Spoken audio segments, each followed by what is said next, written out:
پھر اس کے بعد ان عورت کا بیان ہے جو نافرمان ہو شوہر۔ اگلی آیت میں بتایا گیا کہ تمہاری صفوں میں ایسے منافقین بھی موجود ہیں، یعنی ایسے ڈبل فیس لوگ بھی موجود ہیں۔ اس کے بعد ایک واقعے کی طرف اشارہ ہے، وہ ایک منافق اور ایک یہودی میں اختلاف کا واقعہ جو حضور صلی اللہ تعالیٰ علیہ وسلم کی بارگاہ میں اپنے فیصلے کے لیے تشریف لائے۔ آیت نمبر 44 سے شراب کی حرمت کے حوالے سے ذہن سازی اللہ تعالیٰ نے کی اور فرمایا کہ نشے کی حالت میں نماز کے قریب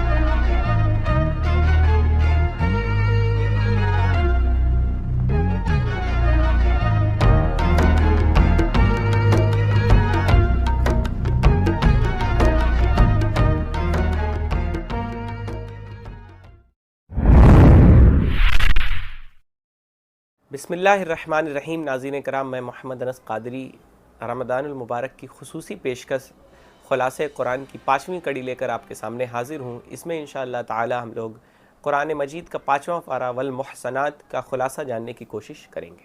ناظرین کرام، جیسا کہ آپ نے پچھلے ایپیسوڈ میں جانا ہوگا کہ چوتھے پارے کی انتہا، چوتھا پارہ ان عورتوں کے بیان پہ ختم ہوتا ہے جن سے نکاح کرنا از روئے شرع حرام ہے۔ اس کے بعد 5ویں پارے میں اسی بحث کو مکمل کیا جاتا ہے اور اللہ تعالیٰ فرماتا ہے کہ ان مذکورہ محرمات کے سوا دوسری عورتیں تمہارے لیے حلال ہیں، اس شرط کے ساتھ کہ تم ان کو معین مہر دے کر ان کے ساتھ نکاح کرو اور نیت گھر بسانے کی ہو، نہ کہ محض عارضی طور پر لذت حاصل کرنے کی۔ اس کے بعد آیت نمبر 26 میں اللہ تعالیٰ کی رحمت کے 2 مظاہر بیان کیے گئے۔ ایک یہ کہ اس نے ایسی شریعت ہمیں عطا فرمائی جس پر عمل کر کے معاشرے کے ہر فرد کی جان، مال، عزت، آبرو کا تحفظ حاصل ہوتا ہے، اور دوسرا یہ کہ اللہ تعالیٰ نے ماضی کے واقعات بیان کیے اور انسان کو اعتدال کے راہ پر چلنے کی روش اور اس کے اچھے انجام سے آگاہ کیا۔ آیت نمبر 29 میں بتایا گیا کہ باطل طریقوں سے، غلط طریقوں سے ایک دوسرے کا مال کھانا حرام ہے، ہاں باہمی رضامندی کے ساتھ تجارت جائز ہے اور اس سے حاصل ہونے والا منافع بھی جائز ہے۔ اس کے بعد آیت نمبر 31 میں بتایا گیا کہ انسان اگر بڑے بڑے گناہوں سے بچ جائے تو اللہ تعالیٰ اپنے فضل سے اس کے چھوٹے گناہوں کو معاف فرما دے گا۔ اگلی آیت میں حسد کی ممانعت آئی۔ پھر اس کے بعد ان عورت کا بیان ہے جو نافرمان ہو شوہر کی، تو اللہ تعالیٰ نے قرآن مجید میں فرمایا کہ ان کی تدریجی اصلاح کی جائے، یعنی پہلے انہیں پیار محبت سے سمجھایا جائے، پھر عارضی طور پر ان کے بستر الگ کر دیے جائیں، پھر اس کے بعد تادیباً سرزنش انجام دی جائے۔ اس کے بعد ان تدریجی اقدامات سے اگر وہ عورت اصلاح پذیر نہ ہو تو قرآن مجید نے فرمایا کہ دونوں جانب سے، یعنی میاں اور بیوی کی جانب سے ایک ایک فرد حکم کی حیثیت سے، منصف کی حیثیت سے بیٹھیں، اور اس کے بعد اگر وہ اصلاح پسند ہو تو اللہ تعالیٰ زوجین کے درمیان اتفاق پیدا فرما دے گا، یعنی دونوں کو سمجھانے کی کوشش کریں، اللہ تعالیٰ ان دونوں کے درمیان اتفاق پیدا فرما دے گا۔ تو اس سے معلوم ہوتا ہے کہ قرآن نے ازدواجی زندگی کو خوشگوار رکھنے اور استوار رکھنے کی بڑی اہمیت دی ہے اور ہر حالت میں میاں بیوی کے درمیان صلح کو پسند کیا ہے۔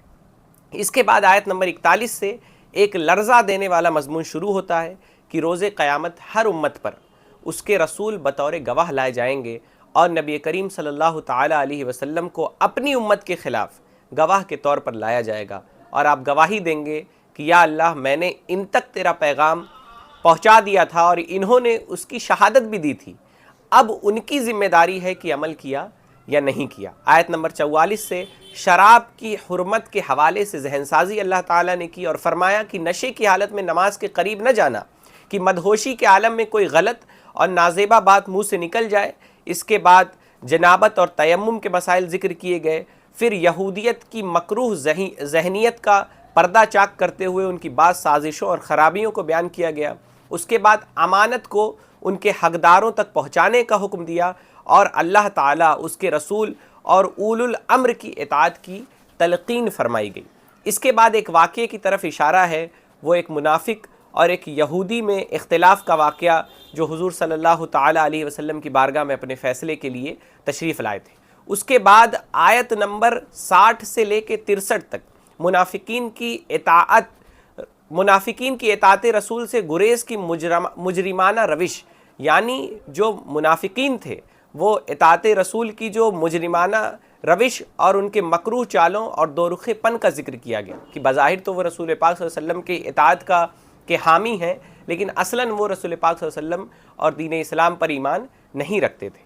اس کے بعد اہل ایمان کے لیے ایک ایمان افروز نوید خوشخبری سنائی گئی۔ یہ آیت اطاعت رسول کے موضوع سے نہایت مہم ہے۔ اللہ عز و جل نے فرمایا کہ ہم نے رسول کو اس لیے بھیجا کہ اللہ تعالیٰ کی اجازت سے اس کی اطاعت کی جائے، اور جب کوئی اپنی جانوں پر ظلم کر بیٹھے تو اے رسول یہ آپ کے پاس آئیں اور اللہ سے اپنی گناہوں کی بخشش مانگیں، اور رسول بھی ان کے لیے دعائے مغفرت کریں، تو ضرور اللہ تعالیٰ کو بہت توبہ قبول کرنے والا اور رحم کرنے والا پائیں گے۔ اگلی آیت میں فرمایا جو لوگ اللہ کے رسول کو آپس کے جھگڑوں میں حاکم نہیں بناتے اور پھر آپ جو فیصلہ صادر فرما دیں اسے دل و جان سے نہیں مانتے، تو وہ بظاہر دعوی ایمان کے باوجود حقیقت میں مومن نہیں ہیں۔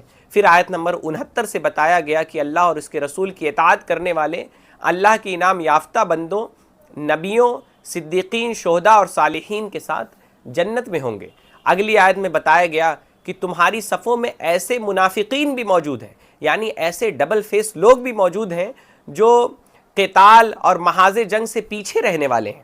پھر اس کے بعد اللہ تعالیٰ نے فرمایا اے رسول آپ کہہ دیجئے کہ دنیا کا سامان بہت تھوڑا ہے اور اہل تقوی کے لیے آخرت بہتر ہے۔ پھر آیت نمبر 78 سے موت کے ڈر سے قتال سے گریز کرنے والوں کو تنبیہ کی گئی کہ تم جہاں کہیں بھی ہو موت تم کو پا لے گی، خواہ تم مضبوط قلعوں میں اپنے آپ کو قید ہی کیوں نہ کر لو، تم مضبوط قلعوں میں بند ہی کیوں نہ ہو جاؤ۔ اس کے بعد قرآن کریم میں غور و خوض کی دعوت دیتے ہوئے اس کے حق و صداقت پر مبنی ہونے کی دلیل دی گئی کہ اس میں کوئی تضاد اور اختلاف نہیں پایا جاتا، اور یہ جتنا انسان کے اندر اترتا جاتا ہے اتنا ہی انسان کے باطن کو ایمان و یقین سے منور کر دیتا ہے۔ پھر معاشرے کا امن اور سکون تباہ کرنے والی بدترین عامل یعنی افواہ سازی کی مذمت کی گئی، یعنی جو لوگ افواہ اڑاتے ہیں ان کی مذمت کی گئی اور افواہ اڑانے کی مذمت کی گئی۔ اس کے سد باب کا طریقہ بھی بیان کیا گیا، اور متعلقہ شخص سے یعنی جس کے بارے میں افواہ ہو اس سے رابطہ کر کے تحقیق کر لی جائے، اور افواہیں اس طرح سے اپنی موت خود مر جائیں گی۔ یہ موضوع بھی قرآن مجید میں بیان ہوا۔ اس کے بعد اگر دین کی کوئی بات سامنے آئے تو رسول پاک صلی اللہ تعالی علیہ وسلم کی طرف رجوع کرنے، یا نبی پاک صلی اللہ علیہ وسلم ظاہری حیات میں نہ ہوں تو ان کے دین کے ماہرین علماء کی طرف رجوع کرنے اور تحقیق کے بعد اس پہ عمل کرنے کا حکم دیا گیا، اور کہا گیا کہ ماہرین سے رجوع اور تحقیق کے بغیر اس پہ عمل نہ کیا جائے۔ پھر اس کے بعد کسی بے گناہ کے قتل کی صورت میں دیت کی ادائیگی کا ضابطہ بیان کیا، اور کسی مومن کے ناجائز قتل کی صورت میں دائمی جہنمی ہونے کی وعید سنائی گئی۔ پھر بلا تحقیق کسی کے خلاف انتقامی کارروائی یعنی بدلہ لینے کی کارروائی کرنے سے منع کرتے ہوئے بتایا کہ اگر کوئی اجنبی شخص تمہیں سلام کرتا ہے تو یہ اس کے ایمان کی نشانی ہے، محض شک اور شبہے کی بنیاد پر تم اس کے خلاف ہمیں اس کے خلاف کوئی قدم نہیں اٹھانا چاہیے۔ پھر اللہ تعالیٰ کے نام پر ہجرت کرنے والوں کو اللہ تعالیٰ بڑی وسعت اور فارغ البالی کی بشارت دی گئی۔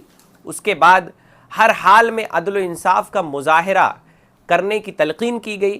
پھر آیت نمبر 115 اجماع امت کے لیے دلیل قرآنی فراہم کر رہی ہے۔ ہر کسی کو یہ بات معلوم ہے کہ شریعت کے ماخذ 4 ہیں: قرآن، سنت، اجماع اور قیاس۔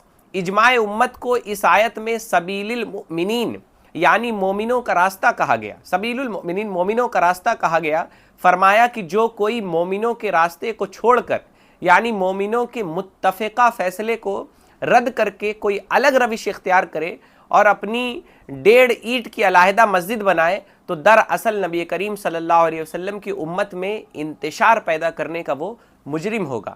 اس کے بعد متعدد آیات میں انسان کی سرکشی کا سبب بتلایا گیا۔ اس کے بعد آیت نمبر 127 سے ایک بار پھر خواتین کے مسائل اور حقوق بیان کیے گئے، ان کے ضعف و کمزوری کا فائدہ اٹھاتے ہوئے ان کے ساتھ ظلم اور ناانصافی کا معاملہ نہ کرنے کا حکم دیا، اور میاں بیوی کے اختلاف کی صورت میں خلا کا ضابطہ بیان کیا گیا ہے کہ ان کے لیے علیحدگی بہتر ہے، اور اللہ تعالیٰ ان میں سے ہر ایک کو اپنے فضل سے غنی کر دے گا۔ اگلی آیات میں اہل ایمان کو حکم دیا گیا کہ عدل قائم رکھیں، حکم دیا گیا کہ عدل کے قائم کرنے والے بن کر کھڑے ہو جاؤ، یہی اللہ کی شان عدل کی گواہی ہے۔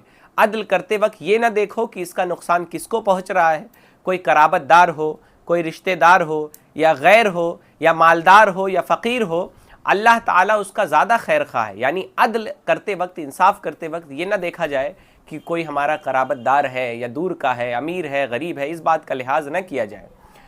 پھر اس کے بعد آیت نمبر 140 میں اہل ایمان کو ہدایت دی گئی کہ اگر کسی محفل میں اللہ تعالیٰ کی آیات کا انکار کیا جا رہا ہو یا اس کا مذاق اڑایا جا رہا ہو تو غیرت ایمانی کا تقاضا ہے کہ اس محفل کا احتجاجاً بائیکاٹ کر دیا جائے۔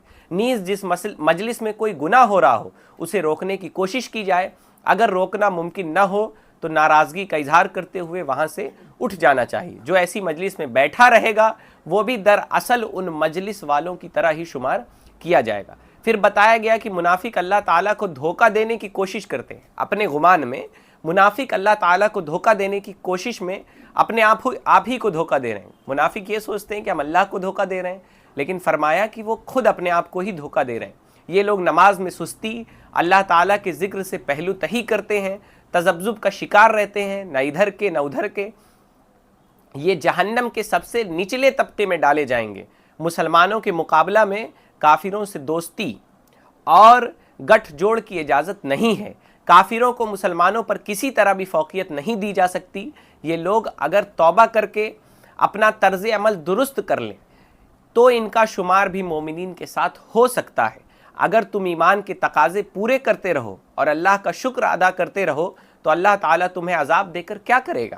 اللہ تو دلوں کا بھید جاننے والا بڑا ہی قدردان ہے۔ تو اگر ہم شریعت پہ عمل کریں، ایمانی تقاضوں سے لیس ہوں تو اللہ تعالیٰ ہمیں عذاب دے کر کیا کرے گا، یہ مضمون اس پارے کے اخیر میں بیان کیا گیا۔ امید کرتے ہیں کہ یہ سیریز آپ کو پسند آ رہی ہوگی۔ آپ کمنٹ باکس میں اپنی قیمتی آراء اور مشوروں سے ہمیں نوازتے رہیں، اپنے دینی سوالات ہمیں موصول کریں، انشاءاللہ تعالیٰ قرآن و سنت کی روشنی میں ان کا جواب دینے کی کوشش کی جائے گی۔ اللہ تعالیٰ ہمیں قرآن مجید پڑھنے، اس پر عمل کی توفیق عطا فرمائے۔ استغفر اللہ ربی من کل ذنب و اتوب الیہ۔ میں محمد انس قادری، دستک ٹوڈے۔